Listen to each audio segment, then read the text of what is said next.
وأشهد أن محمدا عبده ورسوله أما بعد قال النبي صلى الله تعالى عليه وسلم بني الإسلام على خمس شهادة أن لا إله إلا الله وأن محمدا عبده ورسوله وإقام الصلاة وإيتاء الزكاة وحج البيت وصوم رمضان أو كما قال عليه الصلاة والسلام. وقال عليه الصلاة والسلام كل مولود يولد على الفطرة فأبواه يهودانه أو ينصرانه أو يمجسان أو كما قال عليه الصلاة والسلام. اللهم صل على سيدنا ومولانا محمد وعلى آل سيدنا ومولانا محمد وبارك وسلم. أستغفر الله الذي لا إله إلا هو الحي القيوم وأتوب إليه. আল্লাহ পাক জাল্লা জালালুহু আমাদের সবাইকে মাফ করে দেন। আজকের এই মজলিসকে আল্লাহ পাক কবুল করেন। আপনাদের এলাকার মুরব্বী, মাদ্রাসার প্রতিষ্ঠাতা বড় হুজুর অসুস্থ, আল্লাহ পাক ওনাকে কামিল সুস্থ করে দেন, দীর্ঘ হায়াত আল্লাহ পাক নসিব করেন, আজীবন দ্বীনের খেদমতের তৌফিক দান করেন। আমার ভাইরা,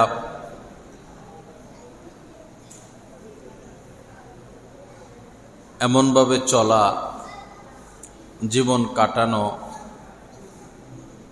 আমাদের সৃষ্টিকর্তা আল্লাহ পাক যেন আমাদের উপর সন্তুষ্ট থাকেন, কোনোভাবেই যেন আল্লাহ পাক অসন্তুষ্ট না হন, এই চিন্তা আমাদের মাথায় সব সময় রাখতে হবে। আল্লাহ আমাদেরকে দেখতেছেন, আল্লাহ আমাদের সাথে আছেন,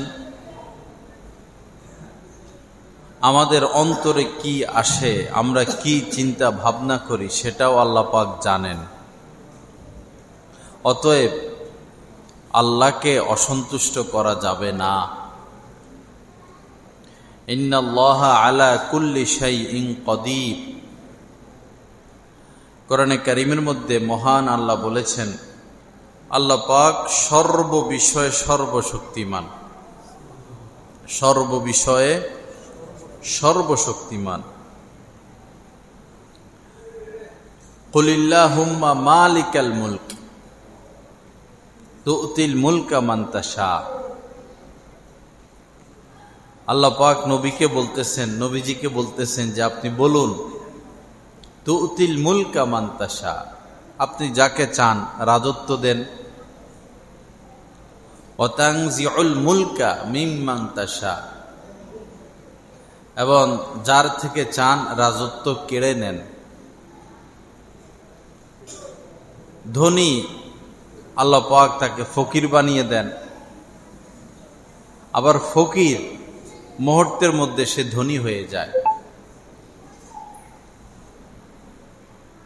এমন কোনো কাজ নাই যেটা আল্লাহ পাক পারেন না, বরং তার জন্য সহজ। তো সে আল্লাহকে অসন্তুষ্ট করা যাবে না।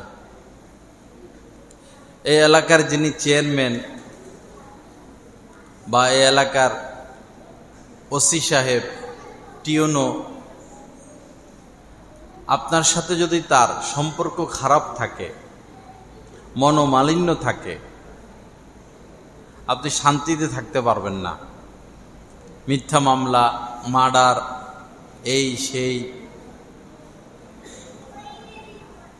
আর যদি তার সাথে সম্পর্ক ভালো থাকে তো দুনিয়ার হাইসিয়তে আপনার সম্মান অনেক উপরে। মানুষ বলবে যে তার সাথে টিউনু সাহেবের সাথে ভালো সম্পর্ক, চেয়ারম্যান সাহেবের লোক, সবাই আপনাকে মহব্বত করবে। চোর ডরেও আপনার বাড়িতে আসবে না, খারাপ মানুষরাও আপনাকে ভয় করবে, ভালো মানুষরাও ভয় করবে। কারণ কি? চেয়ারম্যানের সাথে সম্পর্ক। কোটি কোটি চেয়ারম্যানদের, রাজা বাদশাদের যিনি রাজা বাদশাহ, তিনি হচ্ছেন আমাদের রব, সৃষ্টিকর্তা। তো তার সাথে সম্পর্ক ভালো থাকলে আমাদের কি অবস্থা হবে? এজন্য আল্লাহ পাকের সাথে সম্পর্ক ভালো রাখা। আল্লাহ পাক আমাদের সবাইকে তৌফিক দান করেন। হাদিস শরীফের মধ্যে এসেছে, আল্লাহ পাক তিনটি বস্তুকে তিনটি বস্তুর মধ্যে গোপন রেখেছেন, তিনটি জিনিসকে তিনটি জিনিসের মধ্যে গোপন রেখেছেন। ইন্নাল্লাহা আখফা সালাসান ফি সালাস, আখফা রিজাহু ফি তাআতিহি। আল্লাহ তার সন্তুষ্টিকে তার আনুগত্যের মধ্যে গোপন রেখেছেন। অর্থাৎ যে বা যারা, নারী হোক বা পুরুষ হোক, আল্লাহর আনুগত্য করবে, আল্লাহ পাকের কথা মোতাবেক চলবে, আল্লাহ তাদের উপরে রাজি আর খুশি, সন্তুষ্ট। তাদের আর কিছুই লাগবে না। আর যারা আল্লাহ পাকের অবাধ্য হয়ে চলবে, ওমান আ'রাদা আন যিকরি ফাইন্না লাহু মাঈশাতান দঙ্কা, তাদের দুঃখ কষ্টের কোনো শেষ নাই। ভৈরবে থাকি আমি, কত লাখপতি কোটিপতি, যত টাকার মালিক তত অশান্তি, যত বড় লোক তত অশান্তি, আর যত বড় বুজুর্গ তত শান্তি। যত বড় দিনদার তত বেশি সম্মান, শান্তি, আর যত টাকার মালিক তত বেশি অশান্তি এবং অপমান। তো রেজাহু ফি তাআতিহি ওয়া সাখাতাহু ফি মাসিয়াতিহি, আল্লাহ পাক তার অসন্তুষ্টিকে গোপন রেখেছেন তার নাফরমানির মধ্যে। যারাই আল্লাহ পাকের নাফরমানি করবে, বুঝে নিতে হবে আল্লাহ আমার উপর সন্তুষ্ট না, তাদের বিপদেরও কোনো শেষ নাই। এজন্য আল্লাহ পাকের অসন্তুষ্টিমূলক কোনো কাজ না করা। বিশেষ করে বর্তমানে সুদের সাথে মানুষের সম্পৃক্ততা বেশি।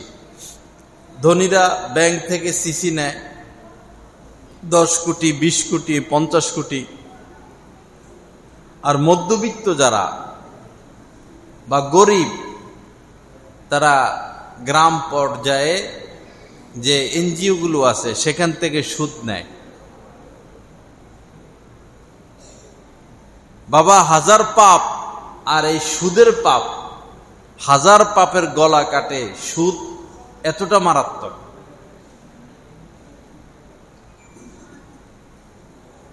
হাদিস শরীফের মধ্যে এসেছে, 1 দিরহাম যদি কেউ সুদ খায় জেনে শুনে, 36 বার জিনা করলে, ব্যভিচার করলে যেই পাপ, 1 দিরহাম 1 টাকা সুদ খেলে এর থেকে বড় পাপ।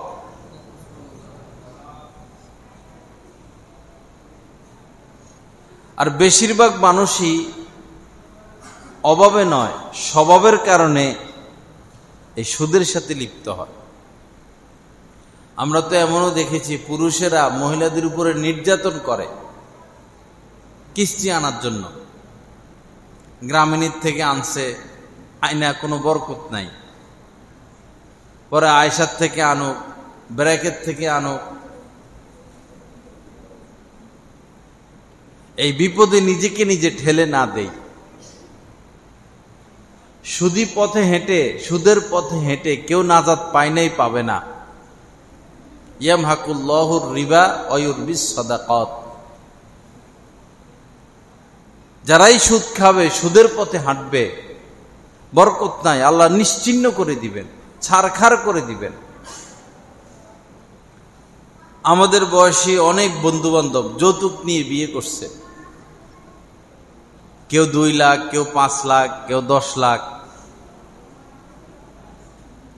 নিজের চোখেই দেখা, এই 10 লাখের মধ্যে আল্লাহ পাক 10 টাকার বরকত দেয় নেই।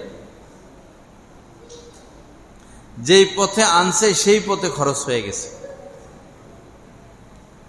কিন্তু তার জীবনের উপরে তো এটা সিল মারার মতো, এটা তো তার জীবনের উপরে একটা কলঙ্ক যে সে যৌতুক নিয়েছে।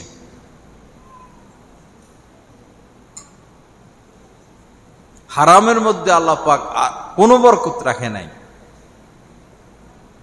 দেশ গ্রামে যৌতুকের ছড়াছড়ি, আল্লাহ মাফ করেন।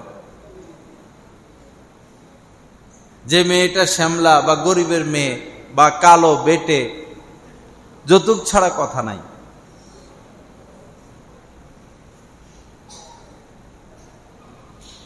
আর যার যৌতুক খাওয়ার অভ্যাস তাকে কত দিবেন, আজীবন দেওয়াই লাগে।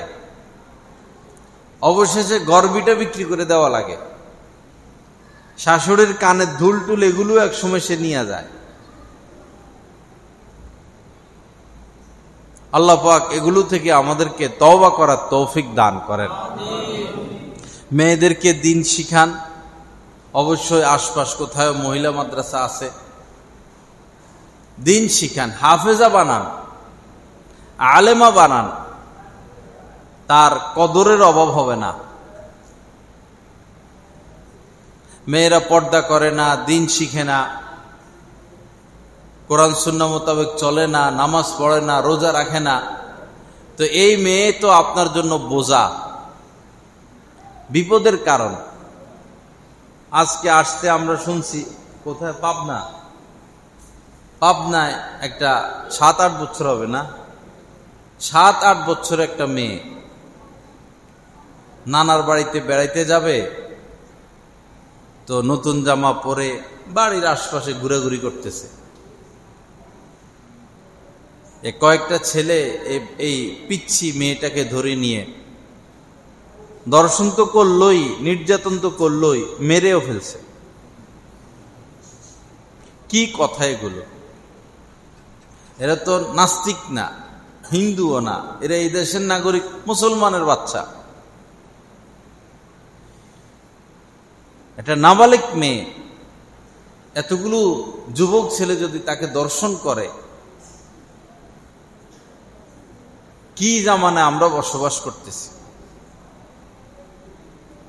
এই সময় এসে ভাইয়েরা, না মেয়েরা নিরাপদ না ছেলেরা নিরাপদ। আপনার 6 বছরের মেয়েটা নিরাপদ না, 8 বছর 10 বছরের মেয়েটা নিরাপদ না, এমনকি আপনার ছেলেও নিরাপদ না। 7-8 বছরের ছেলেরা, এরাও দর্শনের শিকার হচ্ছে। এই জামানায় অসতর্ক থাকা যাবে না। এজন্য 6-7 বছর থেকে পর্দা, 6-7 বছর থেকে মেয়েদেরকে পাহারা দিয়ে রাখা। এই মেয়েটা যদি এই বাড়ির আশপাশ ঘুরাঘুরি না করত, মায়ের কাছে থাকতো, বাবার কাছে থাকতো, তাহলে তাকে আজ জীবন হারাতে হইতো না। একটা মাত্র মেয়ে, একটা সন্তান, পিতা বিদেশে, কি কষ্ট পিতা পাচ্ছে আর কি কষ্ট মা পাচ্ছে, এই কষ্ট তো জীবনে আর দূর হবে না।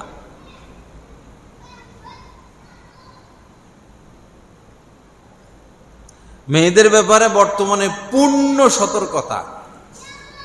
বলেও যেন আপনার মেয়ে তার চাচাতো ভাইয়ের সাথে খেলতে না যায়, জ্যাঠতো ভাইয়ের সাথে খেলতে না যায়, দুলাভাইয়ের সাথে কোথাও না যায়। দেশ গ্রামের মানুষের রুচি হইল যে শালি তো বোন, আর দুলাভাই তো হইল ভাই, বড় ভাই। শালি কি বোনের মতো, আর দুলাভাই বড় ভাই। যদি দুলাভাই বড় ভাই হয় আর শালি বোনে হয়, তাহলে দর্শনের শিকার কেন হয়? দুলাভাই কিভাবে শালিকে নিয়ে আত্মগোপনে চলে যায়?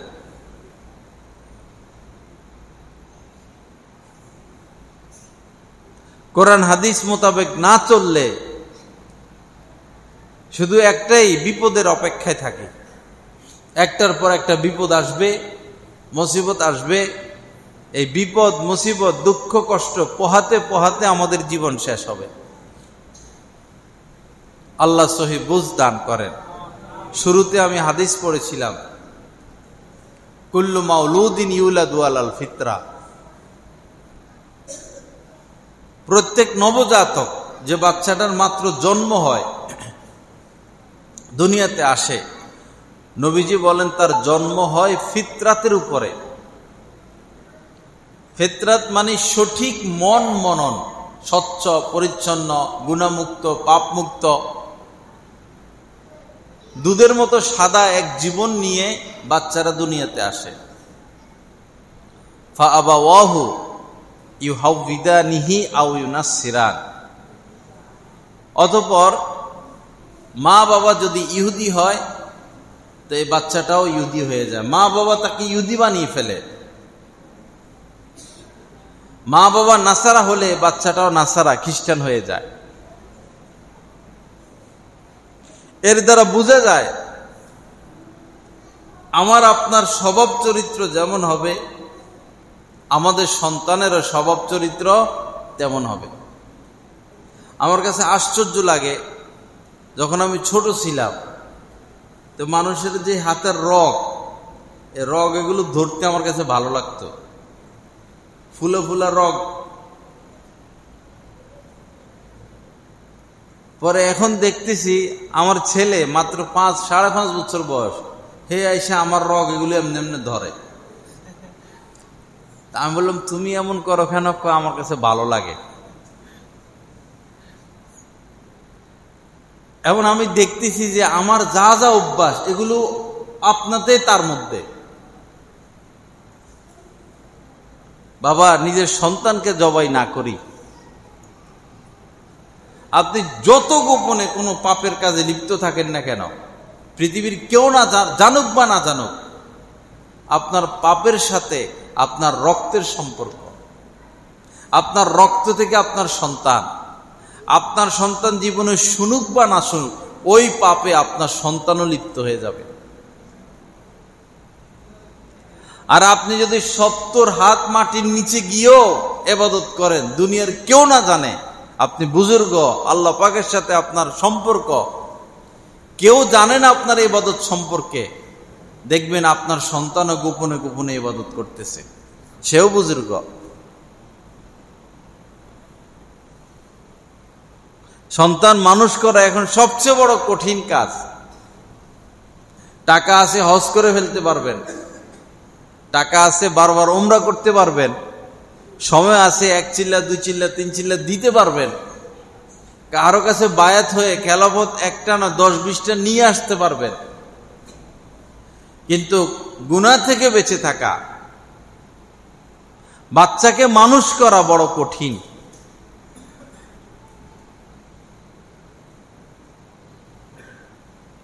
আর বর্তমানে যেই ঘরে টাচ মোবাইল থাকবে, বাচ্চা মানুষ করার আর আশা করবেন না। Wifi line, dish line. এক ব্যক্তি একবার আমার সাথে কোথাও সফরে যাচ্ছে, মাহফিলে কথা চলতেছে, পরে সে বলল আমার তো ওয়াইফাই লাইনের কোনো প্রয়োজন নাই, আমার ছেলেটা গেমস খেলা পছন্দ করে, ওর জন্য আমি ওয়াইফাই লাইন লাগাইয়া দিছি। এটা পিতা? এর তো পিতা হওয়াই উচিত ছিল না, তো পশু। আমার এক আপন লোক, একবারে রিলেটিভ, বলতেছে যে মেয়ের কথা বলতেছে, একমাত্র মেয়ে, বলতেছে যখন সে কান্না শুরু করে তো বাংলাদেশি গান চালাই দিলে কান্না থামে না। বাংলাদেশি নায়ক নায়িকাদের যে গান, ইন্ডিয়ানটা চালাই দিলে কান্না বন্ধ হয়ে যায়। কি অবস্থা! সন্তান মানুষ করা বড় কঠিন। এজন্য যাদের মেয়ে আছে, আল্লাহর হস্তে মেয়েদেরকে মাদ্রাসায় দিয়ে দেন। বাবা, স্কুলে পড়া নিষেধ না, কিন্তু পরিবেশ নাই। কলেজে পড়ানো নিষেধ না, পরিবেশ নাই। তো এখানে দর্শনের খবর, সেখানে দর্শনের খবর, এখানে নির্যাতনের খবর, ওইখানে পলাইয়া চলে গেছে, শিক্ষক ছাত্রী নিয়ে চলে গেছে, শিক্ষিকা ছাত্র নিয়ে চলে গেছে। স্কুলগুলো কলেজগুলো যদি আলেম ওলামা পরিচালনা করত, বা সেখানে আলেম ওলামা থাকতো, একটা পরিবেশ থাকতো। আল্লাহ সহি বুঝ দান করেন। ছেলে আছে, এখন তো মাশাআল্লাহ ভর্তির সময়, এখন ভর্তির সময়। আগের জামানা আমরা শুনতাম যে মোল্লা মৌলবীরা কি খাবে, মাদ্রাসা পড়লে খাবে কি। আমার একটা মাদ্রাসা আছে জামালুস সুন্নাহ, হাফেজ সাহেব দরকার একজন শিক্ষক হিসাবে। রমজানের 2-3 মাস আগ থেকে আমি হাফেজ খোঁজা শুরু করছি। রমজান শেষ হয়েছে, কত মানুষের সাথে পরিচয়, কত মানুষকে বলছি, মোবাইলে দিছি, নেটে দিছি, এরে বলি হেরে বলি, শিক্ষক পাই না। পরে ক্লাস শুরু হয়ে গেছে, তাও শিক্ষক পাই না। হঠাৎ করে একটা ফোন আসলো, আল্লাহর মেহেরবানি, শেষ মুহূর্তে একজন শিক্ষক আল্লাহ পাক মিলাইছেন।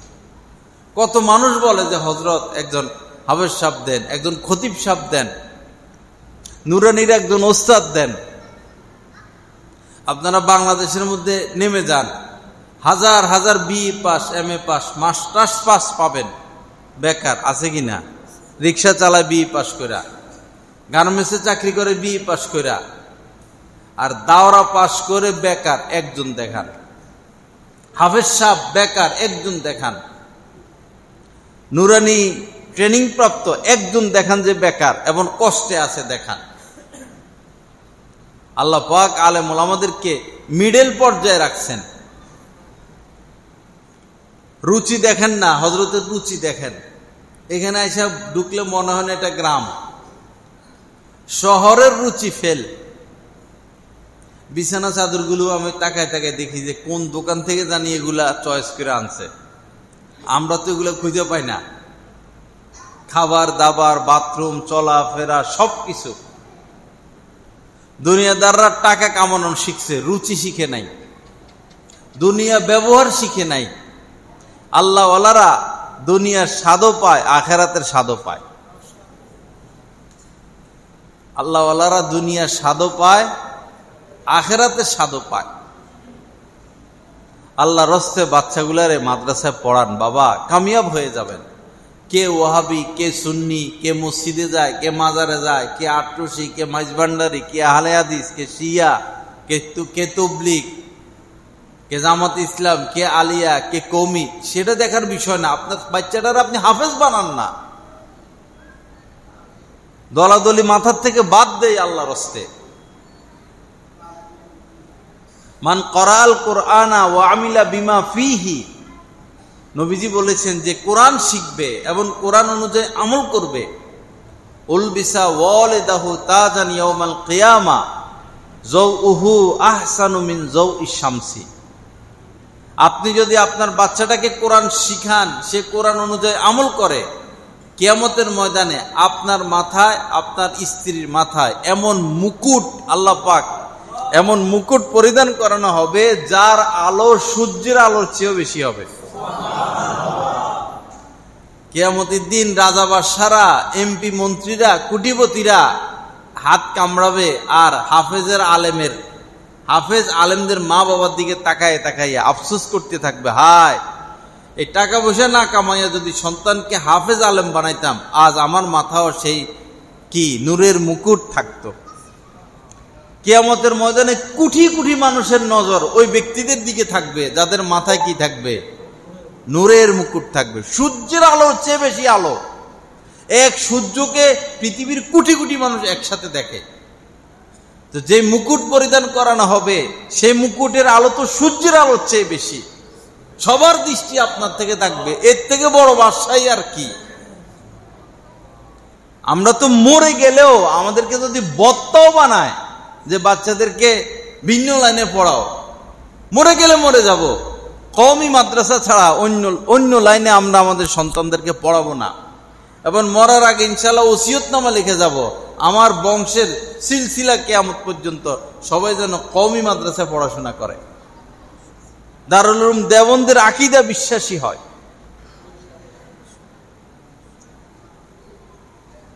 আমাদের ভৈরবের একজন ছেলেকে ডাক্তার বানাইছে, ভালো ডাক্তার।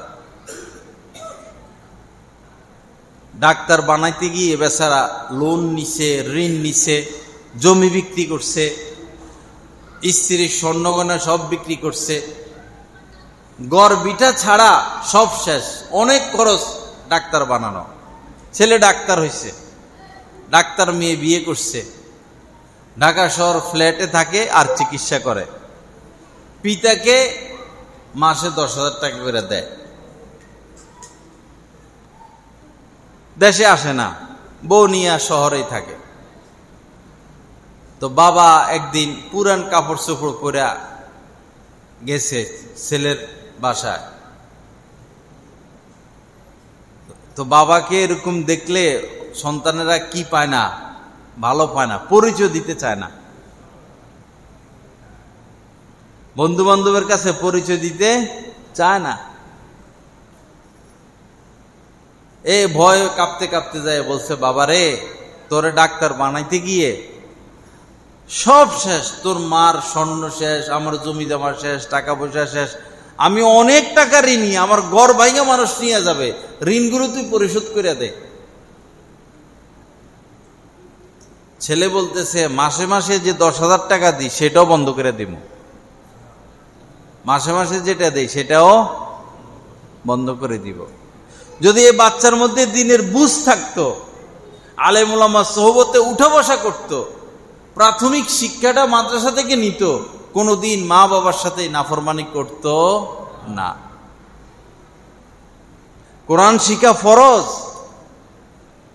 আপনি আপনার ছেলেরে পৃথিবীর সবচেয়ে নামি দামি ভার্সিটিতে পড়ান, কোনো আপত্তি নেই, 3টা বছর শুধু মাদ্রাসায় পড়ান, সে কোরআনটা শিখুক, নামাজ পড়ার শিখুক, প্রয়োজনীয় মাসলা মাসাইল শিখুক, এরপরে নিয়ে 2তে ভর্তি করাইতে পারবেন, 3তে ভর্তি করাইতে পারবেন, 4-এ ভর্তি করাইতে পারবেন।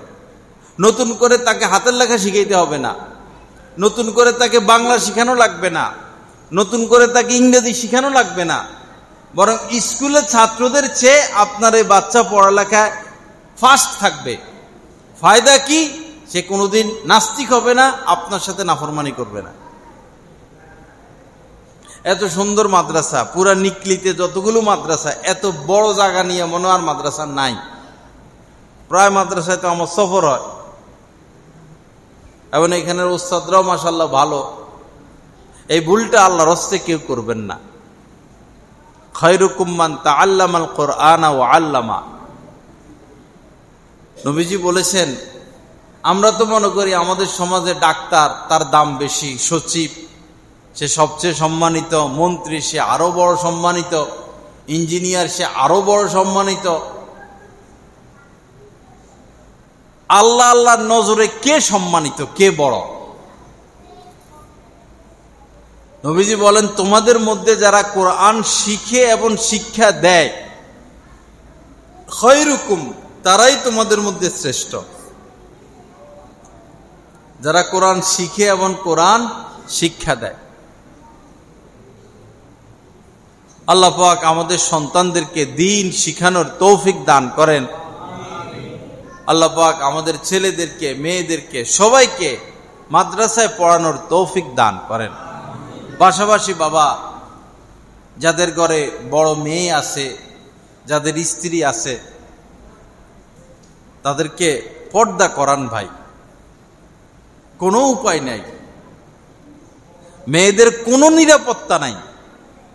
এই পুকুর পাড়ে গিয়ে দাঁড়ায় থাকে মেয়েরা, দেশ গ্রামে এই রাস্তার পাশে গিয়ে দাঁড়ায় থাকে, ঘরে থাকে না, এই বাগানের আশপাশে ঘুরে। এটা ভালো আলামত না।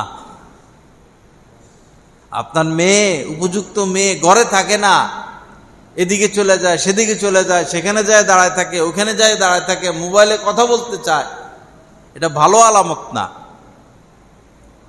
মেয়েদেরকে কন্ট্রোল করেন। কেউ বলেছিল যে স্বাধীনতা অর্জনের চেয়ে স্বাধীনতা রক্ষা করা কঠিন। সন্তান জন্ম দেওয়ার চেয়ে সন্তানকে মানুষ করা কঠিন। সন্তান যদি মানুষ না হয়, বিশেষ করে মেয়ে, আজীবনের দুঃখ এটা। আপনারে জ্বালাবে, আপনার কাছে যতদিন আছে, এরপরে বিয়ে দিবেন, ওইখানে যাই শ্বশুর শাশুড়িকে জ্বালাবে, আর সারাদিন আপনার কাছে বিচার আসবে। কত বিচার করবেন? শ্বশুর বাড়ির থেকে বিচার আসবে যে সারা রাত মোবাইল টিপে, কাজ করে না। সাধারণত যে বিচারগুলো আসে, বৌমা কোনো কাজ করে না, বৌমা সারা রাত মোবাইল টিপে, সারাদিন মোবাইলে কথা বলে, ঘুম থেকে উঠে 10টা 11টা বাজে, এই বিচার তো আসবেই।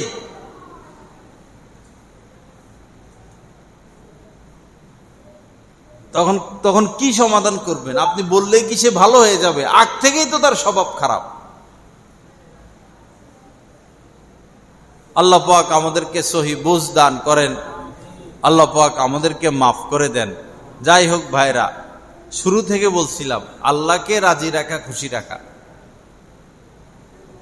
24 ঘন্টা আমাদের এক রুটিন, এক মিশন, এক টার্গেট। আকাশওয়ালা যেন আমাদের উপর অসন্তুষ্ট না হয়, এজন্য গুনাহ থেকে বেঁচে থাকতে হবে। রাস্তাঘাটে কত মহিলাদের সাথে দেখা হবে, না কাহারো দিকে তাকানো যাবে না। নজরকে হেফাজত করা, মহিলারা পুরুষের থেকে নজর হেফাজত করবে, পর পুরুষরা পর নারীর থেকে নজরকে হেফাজত করবে, তাদের দিকে তাকাতে পারবে না। মহিলাদের পর্দা 2 রকম, এক হলো তারা পুরুষের সামনে যাবে না, আরেক হলো তারা পুরুষের দিকে তাকাবে না। পুরুষ যে জায়গায় গেলে গুনাহ হয়ে যাওয়ার সম্ভাবনা, মার্কেট, মহিলাদের আনাগোনা, বা যেখানে মহিলারা থাকে, হলদি মেহেন্দি অনুষ্ঠান, বিয়ের অনুষ্ঠান, জন্মবার্ষিকী, ম্যারেজ ডে, এ সমস্ত জায়গায় গেলে, অনুষ্ঠানে গেলে পুরুষ নিজেকে ধরে রাখতে পারে না। গত 2 দিন আগে, আমি কোনো বিবাহতে যাই না সাধারণত, কয়েকজন মুরব্বীর অনুরোধে একটা বিয়েতে গেছি। তা আমি ভাবছি যে ঘরোয়া পরিবেশ, আলেম ওলামার পরিবেশ, মহিলা কি আর এখানে আসবে। পরে তো গিয়েই দেখলাম যে প্যান্ডেলে মহিলারাও খাইতেছে, পুরুষও খাইতেছে। পরে আমি বাহিরে চলে আসছি যে এখানে কিভাবে বসে। পরে তারা টেবিল একটা খালি করছে এক পাশে, হুজুর এখানে আসেন। গেলাম তো টেবিল খালি করলে কি হবে, আশপাশ তো মহিলা। আবার আমি চলে আসছি, আসতেও পারি না, মুরব্বী। পরে একটা ঘরের ভিতরে ব্যবস্থা করছে। তো ওইখানে গিয়ে আমার যে অভিজ্ঞতা হলো, এই বর্তমান প্রচলিত বিয়ে শাদীর মধ্যে গিয়ে নিজেকে গুণামুক্ত রাখা বড় কঠিন, এজন্য না যাওয়া। ওয়ালা তাকরাবুল ফাওয়াহিশ, যেখানে অশ্লীলতা, পাপাচার, আল্লাহ পাক সেখানে যেতে নিষেধ করছেন।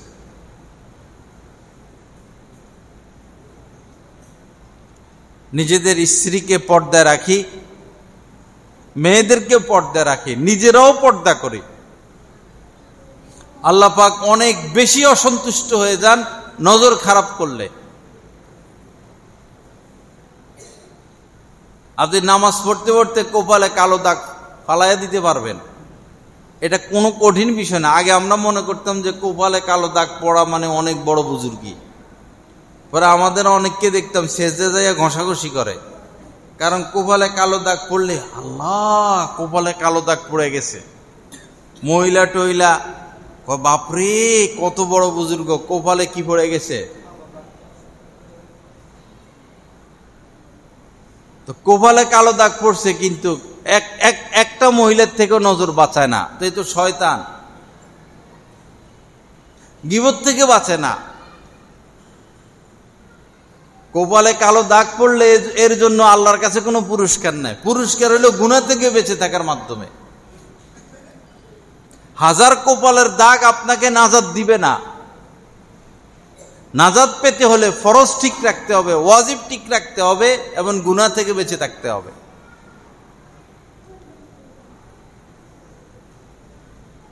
একটা মেয়ের বিয়ের জন্য আসে বা একটা ছেলের বিয়ে শাদীর কথা হয়, আপনি তো সহযোগিতা করবেন, সাপোর্ট দিবেন যেন বিয়েটা হয়ে যায়। কিন্তু দেশ গ্রামের মধ্যে যে দোষ নাই মেয়ের, ওই দোষটা বলে দেয়। আজকে আপনি অন্যের মেয়ের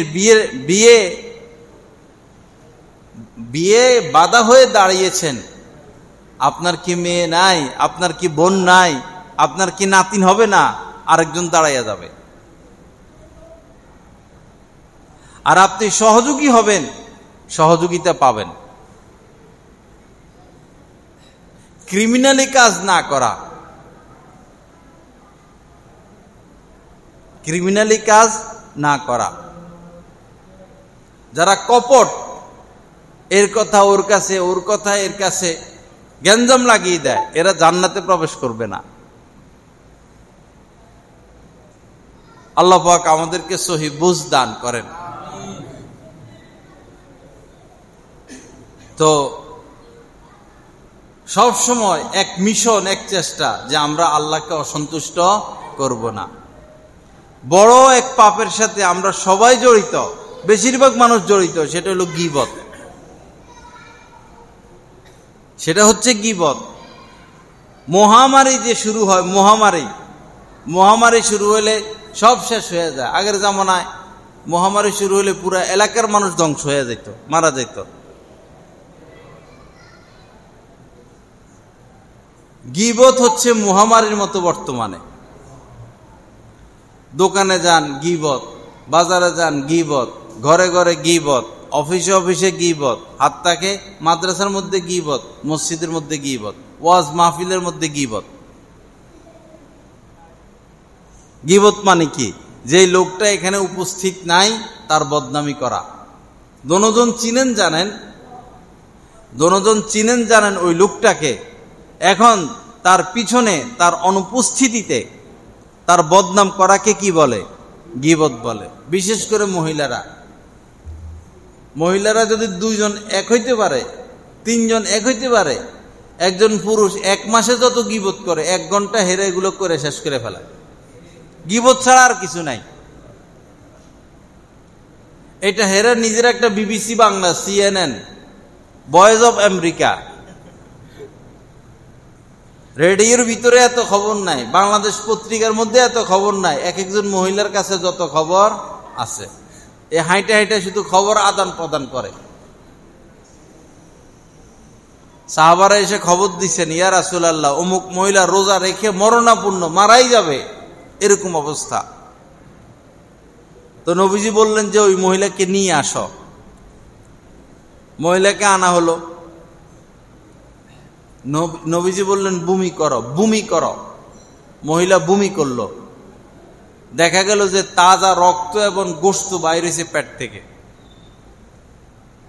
গীবত করা মানে নিজের ভাইয়ের গোশত খাওয়া।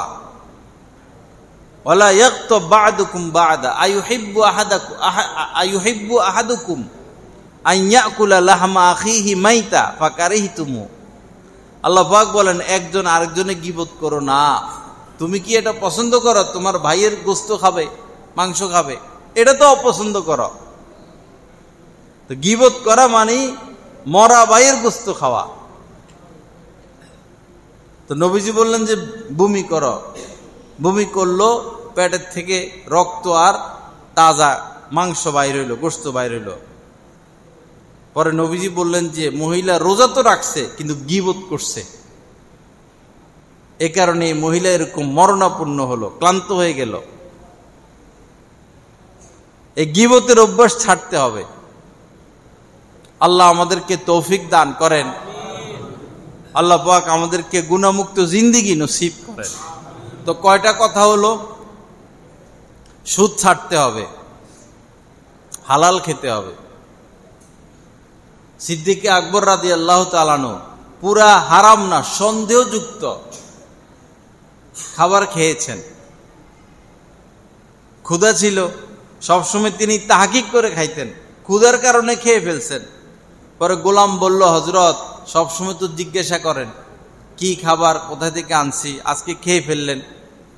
বলল ক্ষুধা বেশি ছিল, আর তোমার প্রতি তো আস্থা আছেই, তুমি তো ভালো জিনিসই আনো, কোথা থেকে আনছো বলো। বলল আমি তো ঝাড়ফুঁক করতাম, আসলে আমি এগুলা কিছু জানি না, ধোঁকাবাজি করতাম। তো অনেক আগে ঝাড়ফুঁক করেছিলাম, তারা আমাকে কিছু দেয় নাই, আজকে দেখা হওয়ার পরে ওইটার বিনিময় দিল, ওইটাই আনি খাওয়াইছি। সাথে সাথে উনি গলার মধ্যে হাত ঢুকাইয়া বমি করে সব খাদ্য বের করে ফেলছেন। হযরত হাসান রাদিয়াল্লাহু তাআলা আনহু, নবীজির নাতি, একটা খেজুর মুখে দিছেন। খেজুরগুলো ছিল সদকার খেজুর।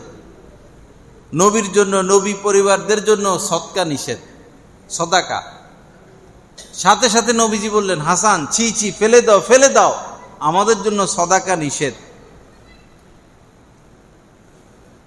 হারাম না খাওয়া ভাই, হারাম না খাওয়া। আল্লাহ আমাদের জন্য হালাল রিজিকের ফয়সালা করেন। হারাম খাইলে কষ্টের ইবাদত বন্দেগী বেকার, রোজা বেকার, হজ যাকাত বেকার। বহু মানুষ হজের উপর হজ করে হারাম টাকা দিয়া, কি লাভ হবে? তো হারাম না খাওয়া, সুদ থেকে বেঁচে থাকা, সন্তানদেরকে দিন শিখানো, ছেলেকে মেয়েকে, ছেলের প্রতিও খেয়াল রাখা, মেয়ের প্রতিও খেয়াল রাখা, স্ত্রীকে পর্দা করানো, এরপরে আল্লাহকে রাজি খুশি রাখা, এর জন্য গুনাহমুক্ত থাকা, বিশেষ করে নজরকে হেফাজত করা, গীবত না করা। আরেকটা হলো দিল হেফাজত করা। দিল দিল হেফাজতের ব্যাখ্যা অনেক বেশি। আমি আপনি কি চিন্তা করি, কি প্ল্যান প্রোগ্রাম করি, সব আল্লাহ পাক জানেন। খাইনাতাল আয়ুনি ওমা তুখফিস সুদূর। মনে মনে কোন নারীকে নিয়ে কল্পনা করা, কোন নারী কোন পুরুষকে নিয়ে অবৈধ কল্পনা করা, এটা হলো দিলের খেয়ানত। চাচাতো বোন, খালতো বোন, মামতো বোন, কোন নায়িকা, কোন নর্তকী, তাদের জল্পনা কল্পনা হারাম। অথবা অতীতে কোনো গুনাহ হয়েছিল, পাপ হয়েছিল, বা পাপের সুযোগ ছিল, এখন এগুলো চিন্তা করা, কল্পনা করা, এগুলো হারাম।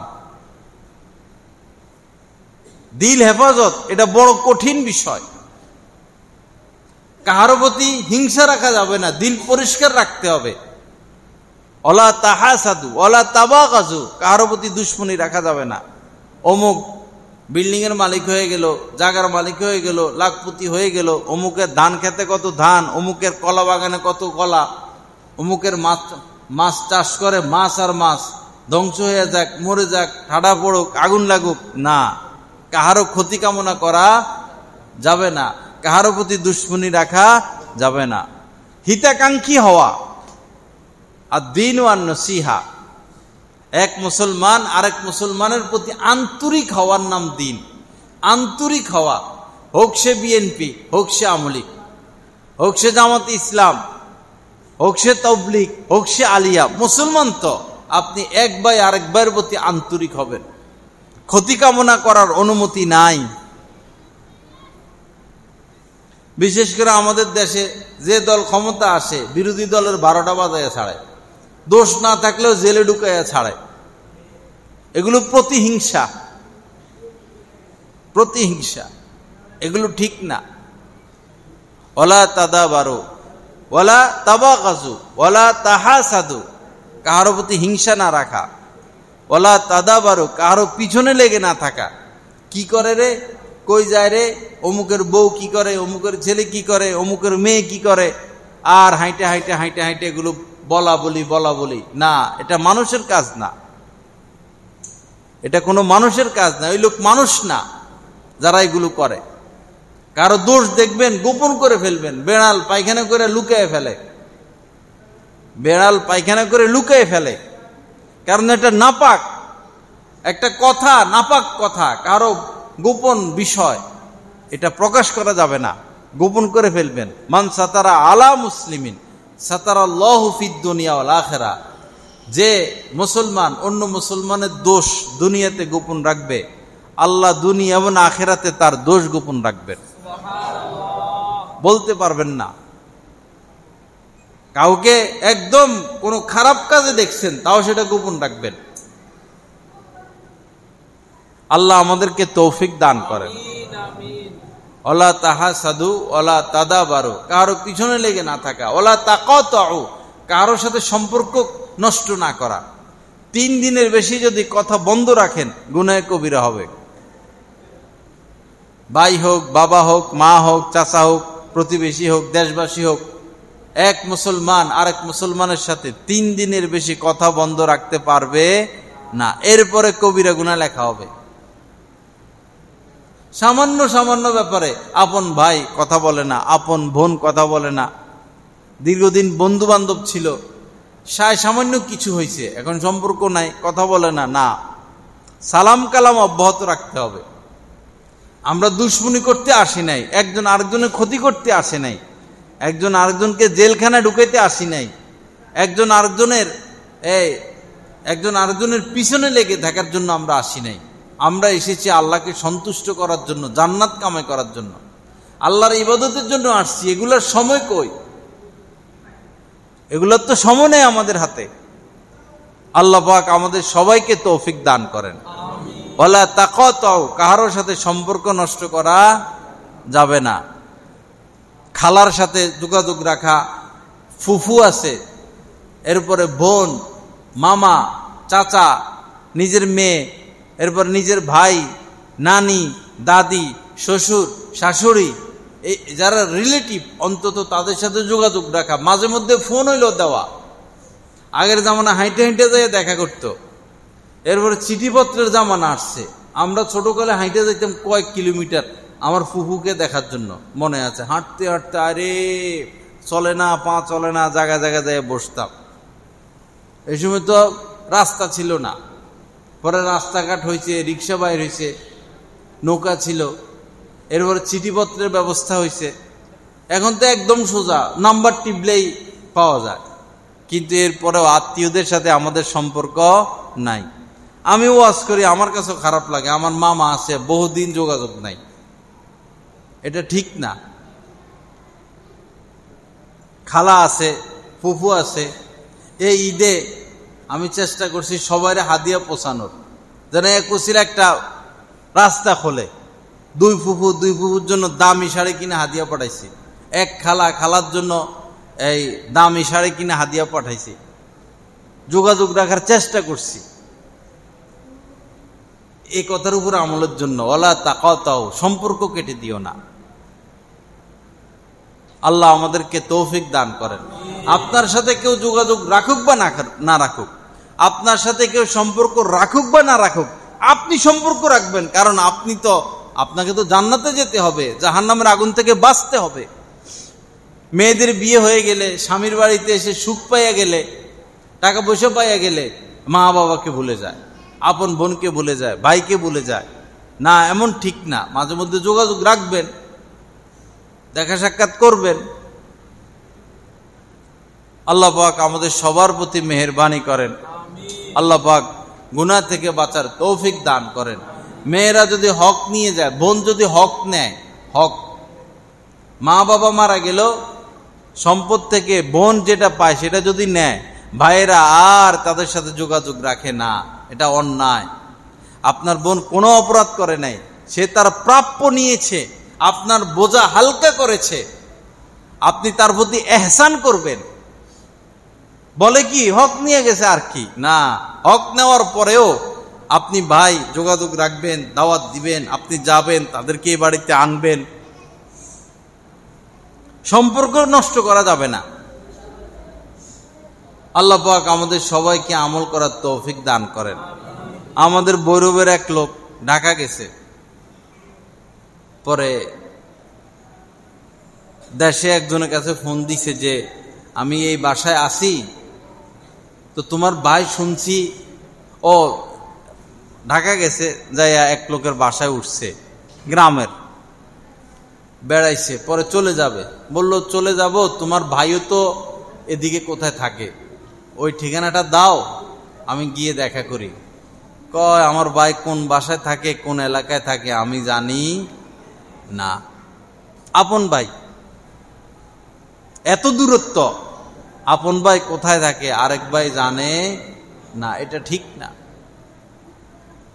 সম্পর্ক রাখতে হবে। রিজিকে বরকত হয় না, হায়াত কমে যায়।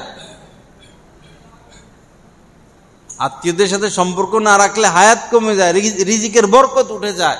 লা ইয়াদখুলুল জান্নাতা কাতে, নবীজি বলেছেন যারা আত্মীয়দের সাথে সম্পর্ক নষ্ট করে তারা জান্নাতে প্রবেশ করতে পারবে না।